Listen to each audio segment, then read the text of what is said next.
You know, you you describe yourself as a person from the left who's gotten tired of progressivism, but I listened to your 10 arguments, and I especially listened to your introduction to Antonia Okafor, who we've had on the show and who I've done a few shows with over at NRA.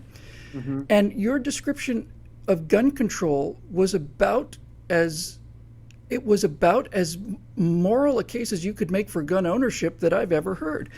And I don't mean to insult you or anything, but you sound an awful lot like a conservative in a lot of cases. And here's the point, Dave.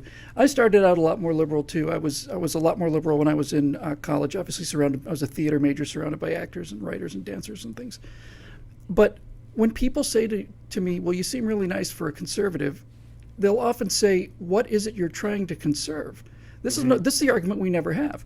And I always reply, I'm trying to conserve liberal values, traditional liberal values as outlined in the Declaration and the Constitution. The entire idea of private property was just revolutionary idea that you could own something that didn't belong to the king or the state. So this interests me, and I just want to run this theory past you to see what you think, because to me this explains a lot about modern politics. We talk about Republicans and Democrats, liberals and conservatives, and these terms are always changing, right? The Republican Party was started as a radical party for the elimination of slavery. It was as far out there as you could get. The Democrats left, and the Confederacy was the Democratic Party. And then things change, and so my understanding is that these two, the terms liberal, Democrat, Republican, so on, change, shift all the time. They have no historical consistency. But what does have historical consistency is the idea of individualists versus collectivists. I'll come back to that in a minute. Mm-hmm. Here's my theory. My theory is called King of the Hill theory. If you were to chart human awesomeness, which we'll just describe as awesomeness because it includes things like freedom, it includes things like personal security, right to free speech, all of this stuff. If that's the vertical line, that's awesomeness. And if we take a horizontal line and we call it activism, so increasing awesomeness, increasing activism, I think what the world looks like to me is when you start out with a lot of injustice, as you increase activism, you are freeing more and more people. You're taking actions that are including more people. You're making all of these freedoms and so on available to more people. And as long as you're on that upward side of the curve, you're a liberal, right? You're a liberal. You want to liberate people from these constraints. But what I've seen in society lately is that we have, in so many cases, we have crossed the top of that line where now increasing activism is actually reducing human freedom. That it's one thing to say that a black man and a white man should be 100% equal before the law, but that's not the same thing as saying this is a protected group that you can't say anything about, or this is a set-aside program or anything like that. I've heard you talk about individuals like that, and I think that's what it is for me. I think that we have gone too far in activism in so many ways that it's time to stop and back up a little bit. Yeah, well, I mean, I can't say that I disagree with anything you say there. By the way, there's almost nothing you could say that would offend me. So it's funny, you phrased it like, well, if I was joking, obviously. No, I know. It was a rhetorical insult. No, which is the best kind of insult. Absolutely. But that concept, though, of like if someone said, you're a conservative, it's going to offend you. Now, Mother Jones said that, posted a thing on Friday saying that, including me in a list of people that were extremists to the further right of Breitbart. Now, that offended me, and I went on a full-scale assault. But someone saying that my political philosophy lines up with some conservative stuff, not only does that not offend me, that shows me that there's middle ground to work on. That you're in the sweet spot. Yep. I've been saying for about a year that defending my liberal principles, which are truly live and let live, which people think is purely a libertarian thing, but it's actually a liberal principle, a classical liberal principle, of course, that is becoming a conservative position. So unfortunately, look, you're totally right. The parties flip over time.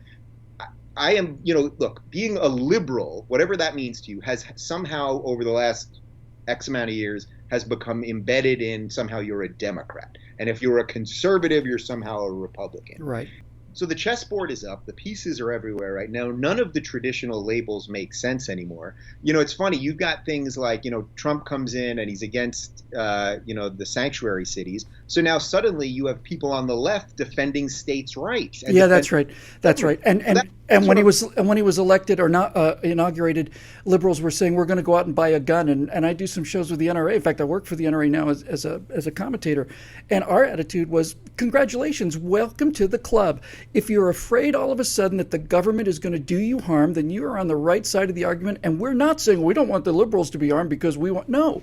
This is the entire argument. You've woken up to the fact that people have life or death power over you, and you want to have a chance to resist them. That's why I thought your gun control opening for Antonia was as it was as fundamentally founder friendly as it possibly could be. I mean, I think you really captured it. Yeah, well, look, I guess I've shifted in a certain look. When you start understanding what liberty and individuality and freedom is, it's going to shift you, I guess, in the sense, it's going to shift you a little bit right. Because if you're against collectivism and power being above you, that's more of a leftist principle right now. So when I did that video with Antonia, look, this is what the Constitution, the Second Amendment, says about gun rights. If you fear a totalitarian regime above you, our system is so good. This is what people are forgetting. Our system and three branches of government that are supposed to watch each other. Now, they don't function the way they're supposed to, but our system is so good. And we can get into all the weeds about, gun-free zones and all these things. But nothing that Antonia was going to say to me in that conversation was going to make me angry at her or anything. Exactly. If anything, it was nice and refreshing to hear her thoughts. It's also, if I can use the leftist tactics against themselves for a second, here is a young black woman talking about these things. Now, I don't care what her skin color is. I care about her ideas. But someone like her has to be cast on the outside because she's not behaving the way that they would want her to behave. Right. She's defying the narrative, and their treatment of her is not exactly gentle, or of other black conservatives like, on the national scale, of course, Ben Carlson or Alfonso Rachel or Thomas Sowell. Look at how they treat David Webb. Look at how they treat Tim Scott, Tim Scott, the senator from South Carolina. This guy, regardless of his political beliefs, should be thought of as a hero to the left because, wow, look at the success, the influence, the power. He's a decent man, all of those things. But he thinks differently. And therefore destroyed. And by the way, this happened. Look at who hates Ayaan Hirsi Ali? It's the left. Right. Who now is turning against Bill Maher because he talks about Islam? It's the left. Yep. I mean, they just cast out anyone that dares deviate, and that should tell you something. Look, into the cornfield you go. I'm gay married. Okay. I am pro-choice. I'm against the death penalty. I'm for a social safety net. I'm basically for single-payer health care, but we could knock that out a little bit. I'm for reforming the prison system. I'm not for nation building. All kinds of things. I'm pro-legalization of marijuana. So I should be being invited to all sorts of democratic and progressive things on college campuses. You know how many invites I have? None. Zero. Yeah. How many I get from the Young Conservatives or the Libertarians of Tomorrow or the Students for Liberty? A ton. My fall is already booked. So who's tolerant? Yeah, there was no question about it.